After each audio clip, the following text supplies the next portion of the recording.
Menteri Koordinator Bidang Perekonomian Erlangga Hartarto menjelaskan bahwa kondisi ekonomi Indonesia saat ini tetap tangguh di tengah gejolak global, jauh dari krisis berbeda dengan tahun 1998 yang lalu.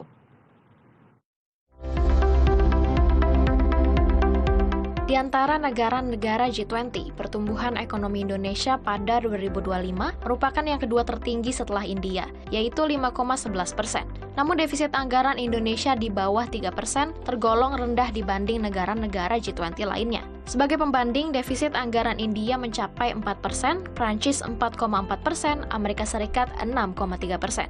International Monetary Fund hingga Bank Dunia memproyeksikan pertumbuhan ekonomi global di kisaran 2,6 hingga 3,3%. Sementara Indonesia pada tahun ini diperkirakan bisa tumbuh sampai kisaran 5,3%. Bahkan, Erlangga optimis pertumbuhan ekonomi Indonesia pada kuartal pertama tahun 2026 dapat menyentuh 5,5%.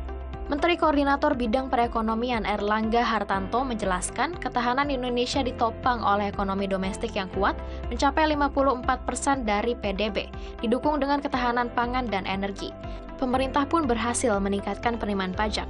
Per Maret 2026, penerimaan pajak mencapai 462,7 triliun rupiah atau tumbuh 14,3% secara tahunan. Defisit APBN pun tetap terkendali.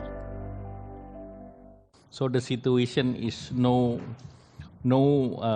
near to 1998 situation.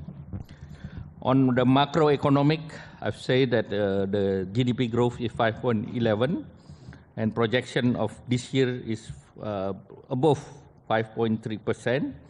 And Q1 this year, we're optimistic that the Indonesian growth in Q1 is about 5.5%.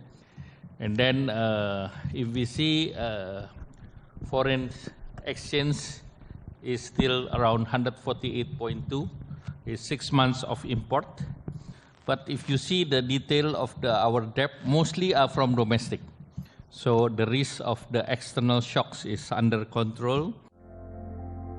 Rasio utang pemerintah saat ini 40,46% terhadap PDB atau sebesar 9,637,9 triliun. Namun, sebagian besar pinjaman berasal dari dalam negeri. Kepemilikan asing pada surat berharga negara hanya 12,6%, sehingga mengurangi kerentanan eksternal.